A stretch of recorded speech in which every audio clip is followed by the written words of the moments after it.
8 de la mañana y 38 minutos, en un ambiente de algarabía, risas y aplausos incluso, con 106 votos afirmativos de los miembros de la Asamblea Nacional, se dio un espaldarazo esta semana a los gobiernos autónomos descentralizados con la aprobación del proyecto de ley reformatoria para asegurar la asignación directa y automática de los recursos permanentes y no permanentes a su presupuesto y evitar lo que ha sido considerado una injusta retención de la que se acusa al gobierno nacional. Para analizar en profundidad este tema, hemos invitado hoy, se encuentra ya en los estudios centrales de Radio City, la asambleísta Dayana Pazley.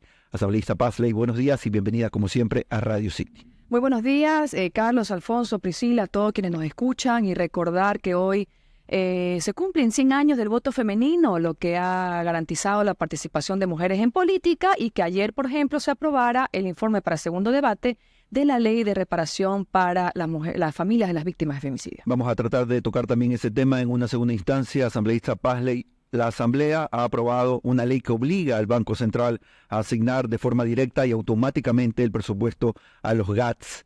Pero si no hay plata y en medio de una crisis, ¿cómo asegurar de que eso se vaya a dar? Primero, poner en contexto a la ciudadanía. Esta es una ley que presentamos como partido en el periodo anterior, sin embargo, que venimos luchando por esta causa desde el 2010, es decir, hace 14 años. En las calles, con los representantes de gremios de sectores sociales y productivos, a través de una pregunta en una consulta popular que fue boicoteada en el 2020, fue parte de nuestro plan de gobierno en el 2021 y en el 2023. Es lo que la gente anhela, porque este es el dinero de las alcaldías, de las prefecturas, de las juntas parroquiales, y no es del Estado central, no es del gobierno central. Este dinero le pertenece a los ciudadanos que quieren verlo reflejado en obras y servicios de calidad para poder vivir una vida digna. Asambleísta, tengo una consulta. Buenos días, Alfonso Rollero. Asambleísta, esto para efectos prácticos para el que el ciudadano lo pueda entender. Vemos la vía de Daule, destrozada en la carretera, la vía de Daule, lleno de huecos, desbaratado después del invierno, sin un plan de reparación. Eso lo tiene que hacer el GAT. ¿El GAT no lo hace por ineficiente o porque no tiene recursos? Porque no tiene recursos para pagarle ni siquiera a sus contratistas. No tiene recursos para pagar nómina. ¿Qué harían ustedes si les corresponde el 10% de un dinero y viene alguien y se lo lleva? ¿No? ¿Acaso no reclamarían? Claro. Es lo que vienen reclamando los 23 prefectos del país, los 221 alcaldes de los cantones, y alrededor de 800 juntas parroquiales. Ese dinero le corresponde a los GATS. Entonces, el gobierno central se lo ha retenido o cogido injustamente, y es lo que esta ley quiere evitar. Es por constitución. Si se respetara la Constitución por parte de nuestros gobernantes de turno, la Asamblea no tuviera que impulsar leyes que garanticen que se cumpla. Claro, y ahí voy a hacer un símil con lo que pasa, por ejemplo, con los órganos deportivos o, digamos, las federaciones deportivas. El Ministerio de Deportes todos los años tiene que hacer asignaciones deportivas en un tiempo, digamos, que vaya acorde a los tiempos deportivos, pero el Ministerio de Deportes hace estas asignaciones en marzo, ya cuando los deportistas inclusive están en competencias. Hago este símil porque lo que quiere decir es que el gobierno, las prioridades del gobierno, necesariamente no están alineadas con las prioridades de los GATS. Quiere decir que la dotación de recursos va a ir al tiempo de un gobierno y no a la velocidad tampoco del plan de gobierno. Esta ley entra para que se puedan cumplir los planes en los tiempos que los GATS tienen planificado hacerlo. Y es que lo que usted dice, Guillermo, lo hacen astutamente precisamente para que esos fondos se los puedan quedar y ser utilizados para otras cosas.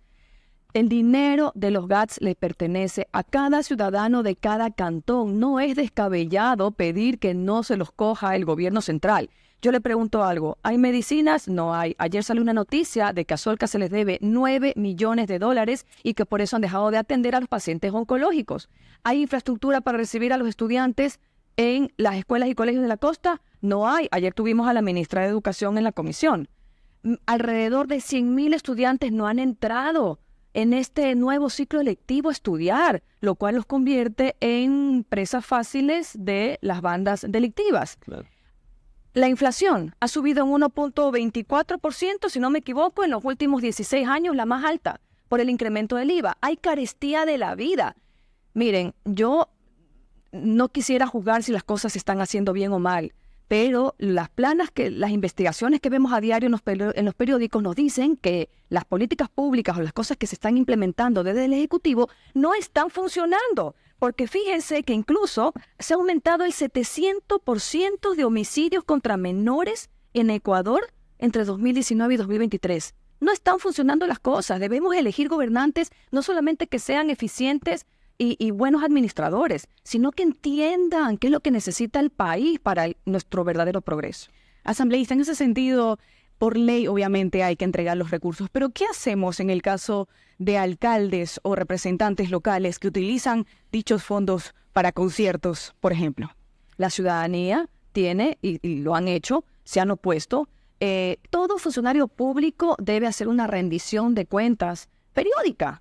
Entonces, la Asamblea puede legislar para que tengan sus recursos, pero de ahí que la ciudadanía elija autoridades que sean eficientes administradores, ya hay responsabilidad. Pero si un alcalde mal utiliza esos fondos, pues tiene que ser sancionado en las urnas, porque igual recordemos que son gobiernos autónomos, es decir, que nosotros como legisladores no podemos poner una ley que el 50% vaya para agua potable, que el 10% para recolección de basura. Deberían tener un manejo autónomo de sus recursos. El problema es que no tienen recursos. Y yo les pregunto algo, ¿ustedes recuerdan que hace poco se aprobó en la Asamblea Nacional, bueno, la Asamblea no aprobó el aumento del IVA, lo rechazó, fue el veto presidencial el que lo garantizó, pero con el aumento del IVA se iba a recaudar 1.071 millones en 9 meses. Y con la contribución especial y temporal que planteamos nosotros como bancada de las 6, permitía recaudar 3.000 millones. Dinero hay, porque es el 10% de lo que recauda el país lo que le corresponde a los GATS. El tema es que realmente se les otorgue para que los alcaldes, que son las autoridades que están más cercanos a los ciudadanos, puedan garantizar obras. Es decir, el gobierno no tendría la excusa de decir que no tiene dinero para poder cancelarle a los GATS. No tiene la excusa. ¿Y cómo opera esto? El Ministerio de Economía y Finanzas tiene que informarle al Banco Central al fin de cada mes cuánto le corresponde a cada GAT. Y el Banco Central tiene que asignar de manera inmediata, completa y oportuna estos recursos a los GATS. Entonces, la fórmula está. Yo creo que hace falta voluntad política. Y esperemos que el veto, que ojalá sea parcial, porque a través del veto el Ejecutivo puede mejorar las leyes. Lo que no puede ser es entorpecer su viabilidad. ¿Está segura que habrá veto entonces, asambleísta? No estoy segura. Es una posibilidad y facultad que tiene el presidente. Y si hay veto, pues espero que sea para mejorar la ley y no para entorpecer su O sea, acción. esperamos un veto parcial y no un veto total. Porque el veto total mandaría al archivo la propuesta dada por la Asamblea, aprobada por 106 asambleístas, que de paso es una votación importante que ha venido acompañando tal vez a eso que se tenía concebido como pacto legislativo, que al final alcanzaban esas votaciones, ¿no? Nosotros estamos cumpliendo nuestro deber de legislar. Y no porque nos digan es que no hay plata. Se elige un gobernante, un presidente, para que resuelva de manera específica o especial la economía del país, que administre los fondos públicos, pero la Asamblea está para legislar y para fiscalizar. Nosotros estamos legislando, el presidente tiene la facultad y tendrá la responsabilidad de ver si es que veta o no el tema, pero nosotros estamos legislando por la gente, que es por lo que nos eligieron. Y una cosa importante, Guillermo, que has mencionado, es que tenemos una constitución hiperpresidencialista porque sabemos quién la impulsó. Y este hiperpresidencialismo hace que el presidente de la República, como co-legislador, se vuelva legislador absoluto, porque con 106 votos él tiene el poder de mandar abajo una decisión de toda la Asamblea. Creo que esto no debería ser así. Se presentó incluso una reforma a la Constitución el periodo anterior que lastimosamente no pasó, pero creo que este hiperpresidencialismo nos hace mucho mal. Bueno, y realmente esto que acaba de decir asambleísta es correcto, digamos, aquello que viene de una votación de varias fuerzas políticas dando 106 votos, parecería imposible que con una firma o con un veto podría tirarse abajo, digamos, aquella propuesta. Asambleísta, creo que parte de las cosas que hemos conversado hoy aquí también deviene esta pregunta que le quiero hacer. Yo tengo un especial interés por el sector rural y veo que faltan muchísimas digamos, un marco lógico para que el sector rural pueda funcionar. ¿Cómo esto realmente puede ayudar a que el sector rural, en específicamente aquellas alcaldías que están en aquellos sectores deprimidos económicamente y probablemente no solamente en cuanto a dotación de empleo, sino falta de salud y demás programas, sobre todo educativos, cómo esto puede reflejarse en la prosperidad de esos sectores rurales tan olvidados por la política pública en general y por los políticos de turno, digamos, ¿no? Sencillo, Alfonso, disculpa, te llamé Guillermo hace un momento. Está muy Como bien. los dos son calvitos. Así estamos, aquí estamos unos decapotables, nos decimos aquí. Y a ambos les gusta la buena música. Me encanta esta radio porque tienen un balance Eso sí. chévere entre información deportiva, del mundo, política y además tienen buen gusto musical. Eso. Alfonso, lo que pasa es que sin recursos no hay política pública que sea implementable. Sin recursos y sin sanciones no hay ley tampoco que se ejecute. ¿Cuántas leyes tenemos en el país? El problema es que las autoridades no las ejecutan y esta ley por eso también incorpora sanciones al funcionario que no permita ¿Cómo cuáles? destitución Destitución directa. directa. Funcionario que no cumple con esta ley en darle los recursos al GAT se va. Es decir, el ministro de Finanzas sería el primer, digamos, involucrado, digamos. El primer candidato, exactamente. Por ejemplo, y disculpa que me vaya acá, porque el tema de la ruralidad, todas las leyes son para el país. Las leyes, su ámbito de aplicación es todo el país, Nacional. 24 provincias. Entonces, si beneficia a la ruralidad, claro, tienen otras problemáticas, ¿no? Claro. Y eso hay que entender. Por ejemplo, hay muchos que no tienen acceso a conectividad, que no tienen esta conexión directa con el mundo, que no pueden estudiar, no pueden hacer tareas, muchos jóvenes. Y esperamos también que algún gobierno, y ojalá el del 2025, y ojalá nosotros podamos asumir con nuestras propuestas, porque nosotros sí quisiéramos dotar de conectividad a toda la población, sobre todo a la ruralidad, que tiene un 60% de desconexión a Internet. Pero lo que te quería decir es que la falta de presupuesto hace que leyes como la que mencioné al inicio, que se aprobó ayer, no una ley, el informe para el segundo debate, pronto será ley, que lo que quiere es que haya una reparación, que haya justicia finalmente para esas familias de las mujeres que fueron brutalmente asesinadas, que el Estado no pudo proteger, pero resulta que van a decir es que no hay un centavo, y como esta ley incrementa en algo, así será el 0.0001% del presupuesto general del Estado, no la podemos aprobar. Yo esperaría que el Ejecutivo, porque la Asamblea sí va a aprobar esta ley por unanimidad, porque no tiene bandera. Yo fui la proponente, pero esta ley dejó hace tiempo de ser mía. Es de las mamás de las víctimas. Ayer estuvimos con la mamá de María Belén Bernal, con la mamá de Yuleisi, de Briana, de Rosa, de tantas mujeres que fueron víctimas de femicidio y que el Estado no les da contención, acompañamiento, no les da reparación. ¿A qué nos referimos con reparación?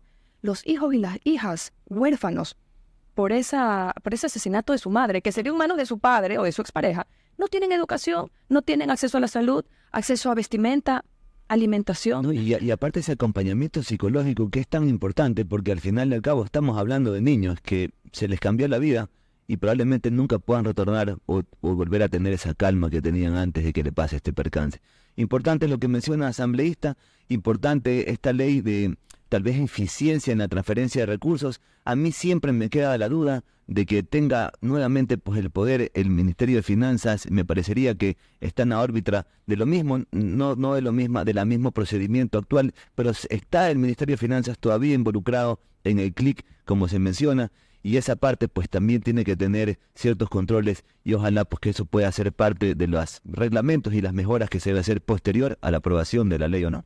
Alfonso, y Guayaquil ha tenido una gran administración que fue el abogado Nebot. Y ahí vimos cómo realmente invertir la mayor cantidad de tu presupuesto en el desarrollo de la ciudad y gastar poco hizo de esta ciudad una ciudad con un modelo exitoso.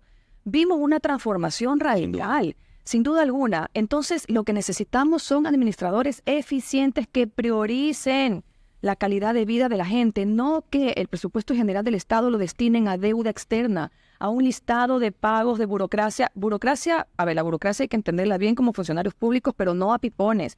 Deberíamos reducir el tamaño del Estado, pero fondos hay. Lo que no queremos son excusas, lo que necesitamos es voluntad política para beneficiar a los ciudadanos que finalmente confiaron con su voto en las urnas en este gobierno. Creo que sí. Queremos agradecer a la asambleísta Dayana Pazley por estar con nosotros en estos minutos. Usted le tenía una buena pregunta, Carlos. Sí, de alguna manera creo que hemos resuelto la gran mayoría de inquietudes. El punto de quién iba a ser el responsable me parece que nos queda bastante claro. Allí seguramente habrá un manejo político en su momento. No hablo de esta asamblea, pero siempre que una ley se establece, y usted lo sabe, asambleísta, luego depende quién quiera utilizarla para eso, ¿no? Ahora, solamente antes de que nos deje, luego de este periodo, porque sabemos que usted ya no puede pretender la reelección por ley, ¿dónde la vamos a ver? Porque entendemos que la política es lo suyo, así que no creo que salga de ninguna papeleta. Aquí está la primicia. Sí, a mí me interesa tener una carrera política. En mi 8º año ya como asambleísta he sido electa 3 veces. La gente ha confiado en mi gestión y ha ratificado con su voto ese deseo de que siga trabajando por ellos. Carlos, yo me estoy preparando desde hace mucho tiempo para asumir cualquier reto que implique trabajar por mi país. Y si es en el 2025, si es en el 2027, en el 2029, aquí estaré para seguir remangándome y trabajar y mostrando resultados en beneficio de la gente. Sabemos que la ley del Código de la Democracia ahora obliga, ¿no?, a que haya más mujeres, y creo que eso es necesario porque las mujeres garantizamos un balance precisamente en la visión, en la diversidad. Representamos más del 50% de la población y aquí estaré para donde mi partido y mi pueblo me necesiten. Muy bien, entonces por allí la prefectura, una alcaldía o incluso una entidad de mayor representación nacional. Diana Pazley para rato en la política entonces. Así es, así que Gracias Muy bien. gracias a la asambleísta Fana. por esta invitación. Y ya sabemos, hoy recordamos los 100 años del voto femenino y necesitamos a más mujeres comprometidas, preparadas y con la voluntad de servir a su pueblo desde la política. Seguimos en Así Amaneció, son las 8 de la mañana y 55 minutos.